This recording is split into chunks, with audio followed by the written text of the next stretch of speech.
एक गरीब परिवार अपना गांव छोड़कर शहर में रोजगार और अपने बच्चों की पढ़ाई के लिए शहर में आया था।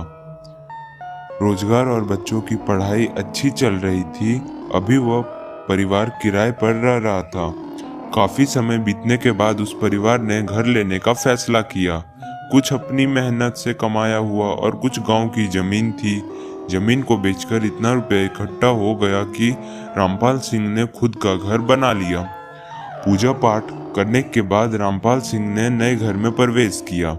घर में रामपाल के परिवार के साथ खुशी खुशी रहने लगे। सब कुछ अच्छा चल रहा था।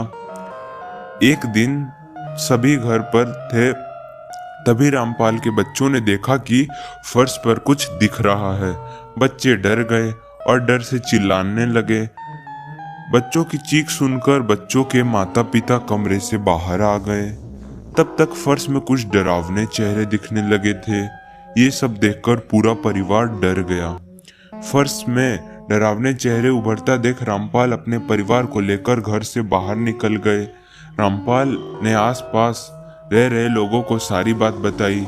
पड़ोसियों में से एक बुजुर्ग बोला, अपने घर में प्रवेश करने वाले पहले पूजा पाठ हवन आदि कराया था या नहीं? रामपाल ने कहा, जी हाँ, पूजा पाठ तो हमने कराया था। तब उस बुजुर्ग ने रामपाल को सलाह दी कि आप एक बार फिर से अपने घर में पूजा करवा लो। हो सकता है पहले की गई पूजा में शायद कोई कमी रह गई हो, जिसकी वजह से ये सब हो रहा है। रामपाल ने बुजुर्ग की बात मानकर एक बार फिर से अपने घर में हवन यज्ञ आदि करवा कर रहने लगे। पूजा होने के बाद सब कुछ शांत हो गया। रामपाल को लगा कि बुजुर्ग ने ठीक कहा था। पहली पूजा में शायद कुछ कमी रह गई थी, जिसके कारण ये सब हो रहा था। अब सब कुछ ठीक हो गया है। अब सभी निश्चिंत होकर रहने लगे। कुछ दिन तक तो सब ठीक ठाक चल रहा था, लेकिन एक रात दोनों बच्चों अपने अपने कमरे में सोए हुए थे। रामपाल और उसकी पत्नी अभी तक जाग रहे थे। तभी अचानक उसकी नजर फर्श में हो रही हलचल पर पड़ी। उन दोनों ने देखा कि फर्श में फिर से कुछ आकृतियां उभरती आ रही थी।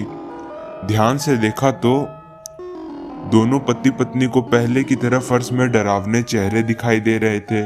चेहरे इतने डरावने और इतने बड़े होते जा रहे थे कि कोई भी उन्हें देखकर डर के मारे बेहोश हो जाए। देखते ही देखते वो चेहरे खौफनाक हंसी हंसते हुए फर्श से बाहर आने लगे। उनका आकार बहुत बड़ा था। उनकी लाल लाल आंखें, बिखरे बाल और बड़े बड़े नाखून, जिनको देखकर रामपाल और उसकी पत्नी का डर के मारे बुरा हाल हो गया। वो दोनों बच्चों को जल्दी जल्दी हड़बड़ाहट में जगाते हुए चीखते चिल्लाते हुए घर से बाहर निकल गए, लेकिन वो डरावने चेहरे उनका घर के बाहर भी पीछा करने लगे। वो चारों भागते भागते एक मंदिर के पास जाकर रुके। रामपाल ने सोचा शायद मंदिर में यह डरावने चेहरे प्रवेश नहीं करेंगे। सोचकर रामपाल अपनी पत्नी और बच्चों के साथ मंदिर के अंदर चले गए। रात भर रामपाल और उसकी पत्नी और बच्चे मंदिर में ही रहे, लेकिन वह रात भर डर के मारे सो नहीं पाए। उनके दिमाग में उन्हीं डरावने चेहरों का खौफ था। जैसे तैसे वो भयानक रात गुजर गई और सुबह हुई। सुबह मंदिर के पंडित जी जब मंदिर में आए तो उन्होंने रामपाल से पूछा, आप यहाँ क्या कर रहे हैं और इतने डरे हुए क्यों हैं? क्या बात है? रामपाल ने रात की सारी घटनाएं पंडित जी को बताई। पंडित जी ने कहा, तुम चिंता मत करो, मैं अपने गुरुजी को अभी बुला कर लाता हूँ, तब तक तुम यही रहना। जब गुरुजी आ जाएं, तभी मंदिर से बाहर निकलना। रामपाल ने कहा, ठीक है पंडित जी, आप जैसा कह रहे हैं मैं वैसा ही करूँगा। थोड़ी देर बाद पंडित जी अपने गुरुजी को लेकर आए। पंडित जी ने गुरुजी को सारी बात पहले ही बता दी थी, इसलिए गुरुजी ने रामपाल से कुछ नहीं पूछा, बस उस घर में चलने की बात कही।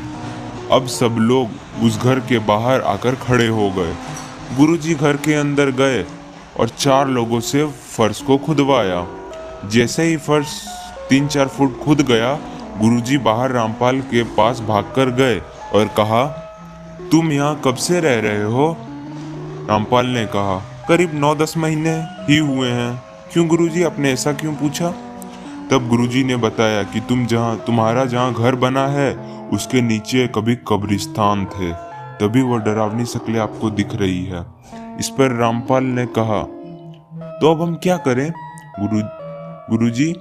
तब गुरुजी ने कहा, ये तो उन प्रेतों से पूछने से ही पता चलेगा वो क्या कहते हैं। गुरुजी ने काफी सिद्धियां प्राप्त की हुई थी, इसलिए उन्हें भूत प्रेतों से बात करना भी अच्छे से आता था और उन्हें सबक सिखाना भी।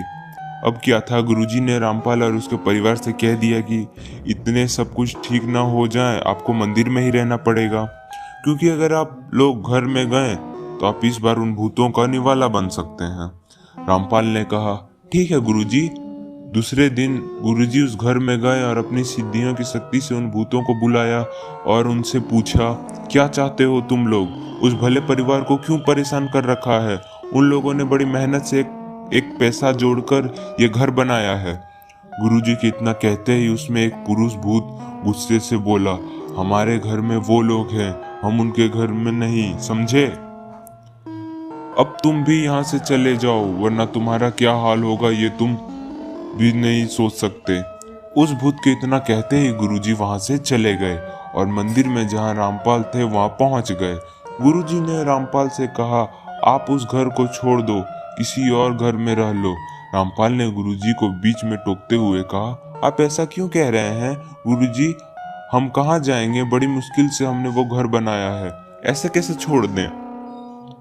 गुरुजी ने कहा, आपकी बात भी ठीक है और उन भूतों की भी गलत नहीं है। वहाँ कब्रिस्तान है, यानी प्रेतों का घर। अब कोई आपको आपके ही घर से निकालेगा तो आपको कैसा लगेगा? इतना सुनकर रामपाल निराश होकर अपने गांव चले गए। अब वह घर खंडर बन चुका है। डरावनी आवाजें और खौफनाक हंसी से रात के सन्नाटे में भी सौड़ रहता है। तो फ्रेंड्स, वीडियो यहीं तक। वीडियो अच्छी लगी तो वीडियो को लाइक करके चैनल